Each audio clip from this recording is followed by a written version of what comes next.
A girl living alone was on her way home late at night. She was sprayed with unknown liquid by a stranger. When she woke up in the hospital, she was blind. She couldn't see anything. She couldn't reach her family either. At the mercy of the hospital, after discharge, she was sent to a high-end apartment.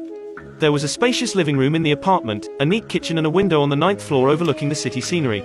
But for this girl named Ellen, it was like bottomless darkness. The only thing that kept her together was a considerate caregiver named Clayton. Clayton helped her cook, taught her to use the baton, solved all kinds of difficulties that blind people encountered. To relieve her boredom, Clayton even sent her a bird as a pet. What color is she? Baby blue. The green bird turned blue in an instant. What was going on? In fact, this was the director's hint to the audience. Everything you see was all Ellen's imagination. Though Ellen lost her sight, her other perceptions became more sensitive. The more she lived here, the more she felt something wrong with the apartment. First, there was a window where the wind was unusually loud. But other windows didn't have wind getting through at all. Second, every once in a while, she would hear a siren. Third, from the vent at the end of the room, the voice of a woman crying could be vaguely heard.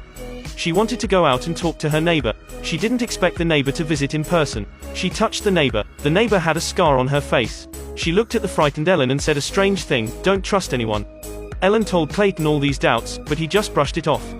She wanted Clayton to call the police. She thought the neighbor might have been abused by her partner. But what Ellen didn't expect was Clayton confessed his feelings to her at this moment. When Ellen was not paying attention, he kissed her on the lips.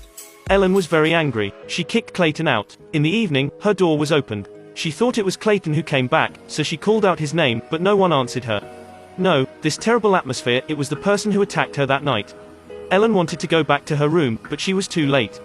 The attacker caught up. He pressed her against the wall and knocked her out. When she woke up, Clayton was right beside her. She hugged him. At the same time, a suspicion arose in her. How did he suddenly appear in time? She asked Clayton to call the police. When the detective came, he told her no one attacked her tonight. It's your verge of being sightless. My perception is my only reality. The blind and clueless Ellen seemed to have nothing to say for herself.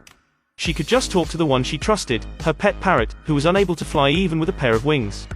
Time passed by. Ellen had had enough of the dark life. She made a big decision that day. From the high balcony on the 9th floor, she jumped down. The picture turned. Ellen woke up from a coma. Didn't she fall from the 9th floor? Why was there nothing? Ellen groped with her hand and found that this was just a small room. She also vaguely heard on the ceiling, there were various sound systems that play the noise of the environment. It was all fake. The windows were fake, so there was no wind blowing in. The detective was fake. In addition, the caregiver and the neighbor were also fake. Eventually, who was the one doing all this? At this time, Ellen didn't know where she was imprisoned. She could only grope around with her hands. She stepped on the stereo. Her hand just reached the railing of the balcony. Just some minutes ago, she thought she was from the balcony on the 9th floor.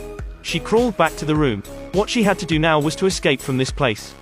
But for a blind girl, it was almost impossible. She fumbled along the wall just to meet another wall. There were walls all around. She ran to the corridor and pressed the elevator. The elevator didn't respond. She tried to open the elevator door, but all attempts went to no avail because the elevator was also fake.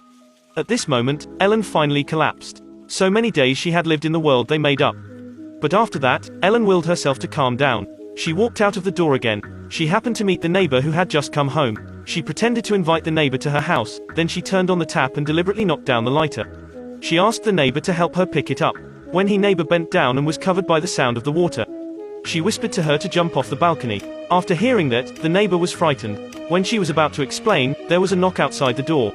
The neighbor opened the door. It was her husband. Just when the man just took the neighbor away, Clayton came back. He smiled and said he was going to cook dinner for Ellen. Was it such a coincidence? Ellen couldn't bear it. She told him, "You've been lying to me since the moment you brought me here. Stop lying to me. You have post-traumatic stress disorder. And you know you're blind. Is that a lie?" Clayton said this was not an apartment, but a rehabilitation center. This place was for the patients to recover from post-traumatic stress disorder syndrome. And the caregiver like Clayton was to take care of the patient like her, suppress her negative thoughts and help her return to normal life. Ellen suddenly calmed down. "You're right. I need help." Was what he said true? When Clayton hugged Ellen, Ellen was stiff. Her expression became extremely sharp. Ellen was thinking how to kill the bad guy in front of her.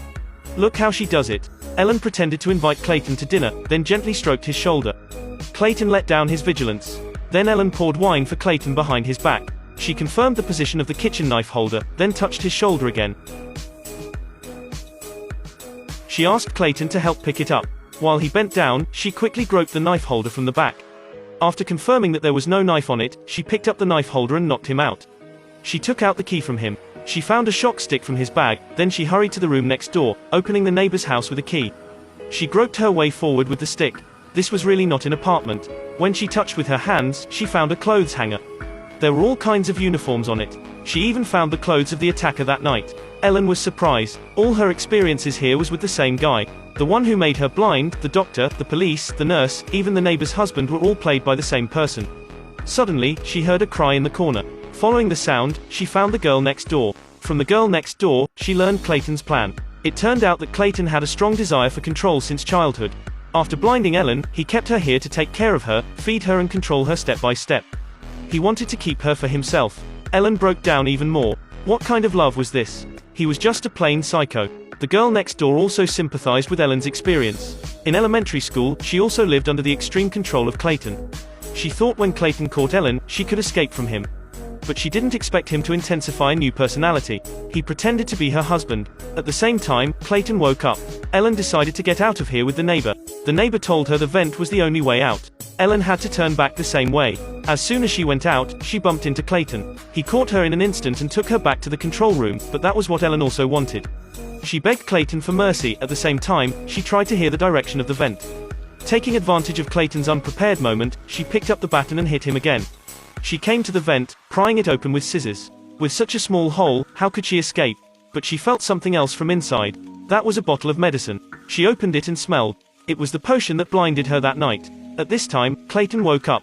He and Ellen began to struggle. Ellen, who had no strength to bind a chicken, could only be pushed to the ground.